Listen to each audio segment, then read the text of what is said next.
What's up guys? Hope you're doing well. If you have been trying to get a bigger back for a while, you probably have gotten advice from multiple sources. And as a result, you have gotten a variety of approaches. Some awfully bad.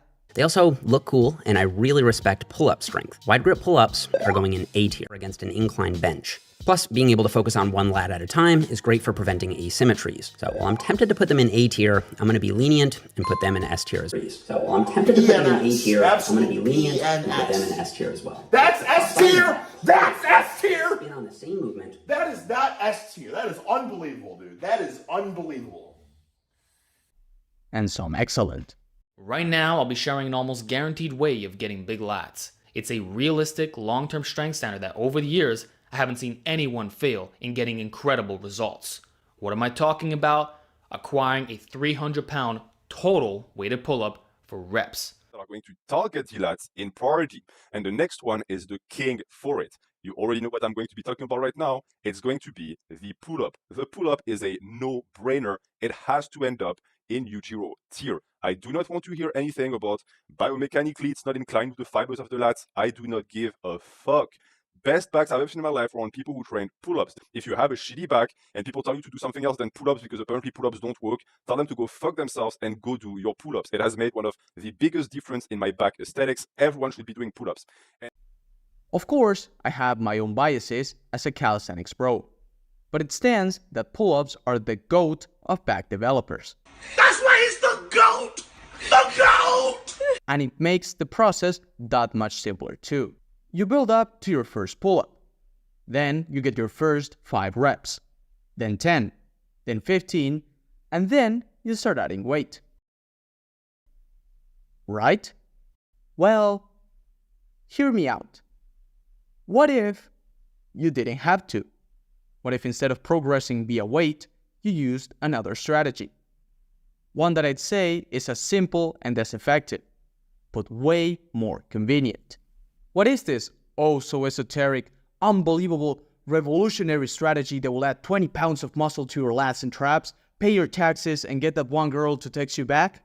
Wow, that got a bit personal. Just kidding, I only text you. Anyways, what I'm talking about is applying one of the other variables available to us to apply progressive overload. Instead of increasing the weight through the same path or range of motion, we increase the range of motion itself, going from a regular pull-up to a chest-to-bar pull-up. You're going to love this. Trust me, what you're seeing now is my normal state. This is a Super Saiyan. And this is what is known as a Super Saiyan that has ascended past a Super Saiyan. Or you could just call this a Super Saiyan 2. This is what I have been doing for a long time. But eventually, this got easier as well. Quote unquote uneasy. I can do 10 plus chest-to-bar pull-ups, which there is nothing wrong with going higher reps. But I want something that will allow me to stick to conventional rep ranges without having to do one-arm chin-up variations. What could I do? Well, Is to go even further beyond.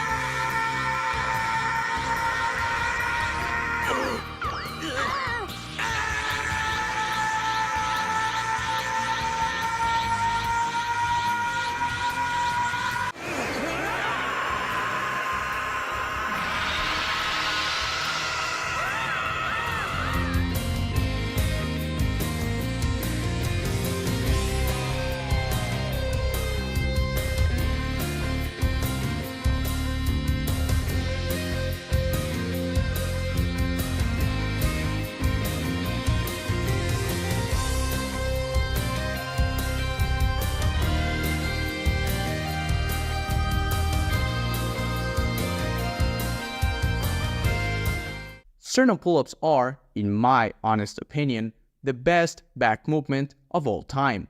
It is the perfect combination between a row, a pull-up, and a pullover.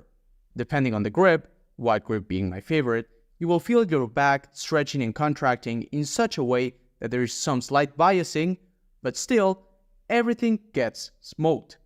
If you think you're strong on pull-ups, it is because you haven't tried these. My 10 plus chest to bar pull-ups turned into reps of 4 to 6 with these. No matter the grip, no matter the tempo I use, these pull-ups are brutal. My favorite pull-ups up to that point were L-sits, assisted one-arm chin-ups, super wides, and behind the neck. But after incorporating wide grip sternums, let's just say that they are in a tier of their own. One is, of course, going to be included. It is legendary to the point that if there was a tier above Ujiro tier, I would put it there. And that is the sternum pull-up, also known as the Gironda pull-up. How do you perform it? The way you do them is the following. First, you start off from a full dev hang, leaning back. Then, contrary to what you might think, you don't want to pull in a vertical line. What you want to do is imitate a pullover motion while you pull up. Then, you're going to lean back as much as possible and as much as your mobility allows, because we don't want you getting into very uncomfortable positions as you go up. Then, touch or get as close to the bar at the top. Immediately after this, I recommend controlling the eccentric as much as possible before going again into a full dead hang and repeat for reps. I know it sounds difficult, because it is. So what should I do if I can't do them yet, you ask? You want to incorporate the regression of them, the chest to bar. Instead of weighted pull-ups, replace them by very controlled chest to bar pull-ups. Why not just weighted pull-ups? Strength radiates 15 degrees in all directions. There's a radiation effect. Joint angle specificity dictates that performance radiates 15 degrees in all directions. Meaning, if you do the clavicle pull-ups, that's going to help you if you try learning the sternum pull-ups. If you do sternum, it's going to help your clavicle. If you do clavicle, it's going to help chin over the bar. If you do chin to bar, it's going to help you right about here and there.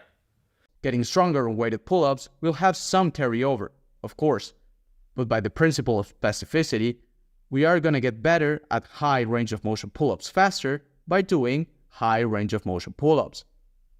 Now, once you're able to do them, how should we program them? Well, for programming, similar to plyometrics, we should put it at the beginning of a session to get the most out of the movement. Contrary to assisted one-arm chin-ups or weighted pull-ups, since the absolute load of the movement is going to be super low, we can afford to go to failure on low reps of 3 to 5 or 4 to 6. And, on top of that, we can even do some beyond failure techniques like partials, quote-unquote on partials, going from sternum to chest to bar to regular pull-ups, rest pause, or just eccentrics. Alternatively, you can do them on your lighter sessions and leave the weighted pull-ups on your heavier ones. In terms of volume, 2 to 4, maybe even 5 sets of these a week, and you are good to go. Definitely give these a shot and tell me how it goes. If you're interested in learning how to program, getting your program reviewed, or getting coached for just $30, feel free to shoot me a DM on Instagram at ProteinManSupremacy. Otherwise, you have my Buy Me a Coffee link if you want to donate, and you also have like a million free programs in my link tree in the description. As always, guys, thanks for watching.